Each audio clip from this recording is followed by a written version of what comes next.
years with the generous support of the corporation to help us build sustainable programs around the Martin Luther King Day of Service. And the first one revolves around education.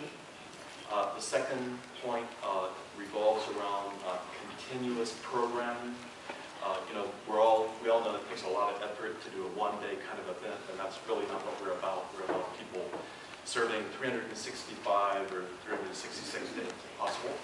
And the final point is kind of a little international piece of interest. My other day job, I'm an educator. I'm a very strong advocate for college students. College is not just about going to find out what you're going to be. You need to find who you're going to be, what kind of person that you're going to be. And the Martin Luther King Day of Service, I think it stands out as an opportunity because it's not just about service, it's about activism in our communities.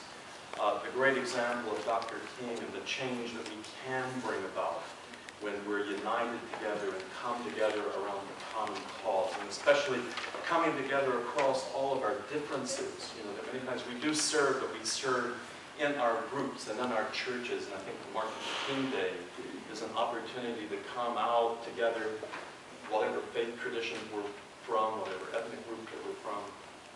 And so our key thing is working with, especially young people.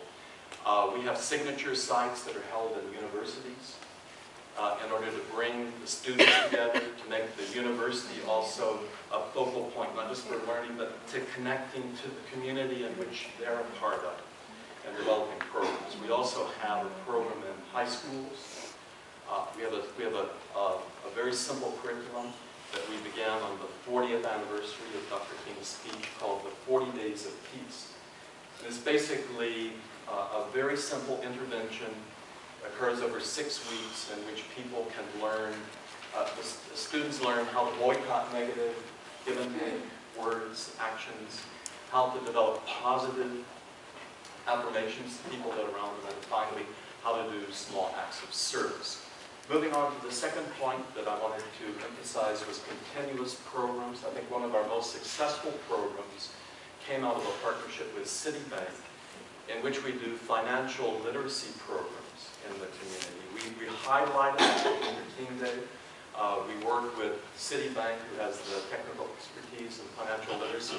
We train the college students to be the mentors, and then the high school students are the mentees. And so then that brings our Martin Luther King Day of Service program all throughout the year.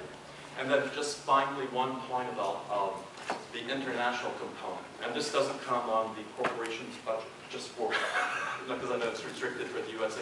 I just want to point out, in the corner of the room there in this bright purple shirt is Philip Malanda, and he's here in a kind of a reverse Peace Corps program. He's from Zimbabwe, here serving in the US with our organization. And he represents the great interest that we found. One of our key programs is really about international service. And we found our people across the seas are so interested in Dr. King. And so what I'm saying through this is that whatever your focal point is, you can connect that into King and make that a programmatic continuity with your branding and with your program. Anyway, thank you for your time. I hope that wasn't too long. Thank you, Bill. I am going to remind our guests that we want to have a chance for people to talk to each other, and we want our guests to also sort of intermingle with everyone. So if you try to keep your presentation